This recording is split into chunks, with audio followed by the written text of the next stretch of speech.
هلمند کې په نظام کې د وژل شوو کورنیو غړو او د بې وزلو کورنیو کسانو لپاره د هلمند والي په نوښت د حرفوي زده کړو زمینه برابره شوې وه چې نن تر 3 میاشتو زده کړو وروسته 200 تنه ترې فارغ شول. د توحید ټولنیزې موسسې مشر وحید الله ولپت وایي یاد شمېر کسان چې 80 تنه یې ښځې او پاته نورې نارینه دي د لښکرګاه په ګډون نهر سراج او نادعلي ولسوالۍ څخه یې له حرفوي زده کړو فارغ کړي دي چې په وینا یې فارغ شوي کسانو ته د اړوند زده کړو سامان هم ورکړي تر څو په راتلونکي کې ګټه ترې واخلي او خپلې کورنۍ ته یو حلاله نفقه پرې ترلاسه کړي. د توحید ټولنیزو او پرمختیایي چارو موسسې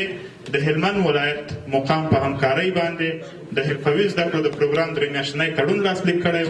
چې د همدې تړون په رڼا کې د شپږ حرفو لپاره موږ وکولی شو چې په تېرو 3 میاشتو کې 200 تنو زده کوونکو ته حرفوي زده کړې چمتو کړو. په دې 3 میاشتني پروګرام کې لکه مخکې چې مې یادونه وکړه 6 حرفې چې خیاطي، ماشیني ګلدوزي، د موبایل، سولر او برقي وسایلو ترمیم او همدارنګه د غالۍ اوبدلو برخې شامل دي. د دې موسسې له حرفوي زده کړو فارغ شوي زده کوونکي وایي په دې ترلاسه شوو زده کړو سره کولی شي چې په راتلونکي کې ګټه ترې واخلو او هم به وکولی شو چې خپل د بیکارۍ مخه پرې راډوبه کړو. خو غوښتنه کوي چې نورو کسانو ته هم د یادو زده کړو زمینه برابره کړي تر څو هغوی هم د دې لارې خپلې کورنۍ ته یو حلاله نفقه پرې پیدا کړي. هم د دغه موسسې څخه مننه، هم د استادانو څخه مننه. موږ ډېر خوشحاله یو او ډېر هر څه مو زده کړه د خیره او د آیندې ورځې دپاره به زموږ د عیال د حلالې نفقې غم دوی وخوړی راته. د خپلو ټولو فارغ شوو زده کوونکو په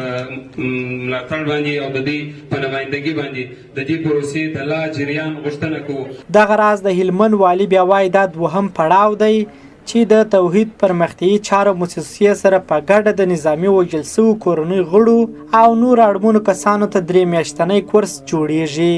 چې اوس ډیری فارغ شوي کسان د همدې لارې حلاله نفقه په لاس راوړي. د والي په وینا کوښښ کوي لا هم دغه ډول کورسونه فعال کړي او په نظام کې د وژل شوو کورنیو لپاره د حرفوي زده کړو زمینه برابره کړي. سمه ده د مخه موږ یو بل فراغت غونډه درلوده چې خوشبختانه چې ما ارزیابي کړه په سلو کې 50 تر 55 څلوېښت سلنه کورنۍ یا غړي چې دغه ځینې فارغ شوي دي په کار بوخت دي. هغه هوډ ما ولیده نو زه مجبور شوم چې یو ځلې بیا داسې یو فنډ ته وګورو پیدا کړو چې موږ نور خویندې او ورونه هم په دغه لاره کې وروځو او بالاخره جامعې ته تقدیم کړو. په هلمند کې دا لومړی ځل نه ده چې ځوانان له حرفوي زده کړو فارغېږي خو ویل کېږي اوس هم په دې ولایت کې په زرګونه لوستې او نالوستې ځوانان په دولت کې د نه اړیکو پر اساس بیکاره ګرځي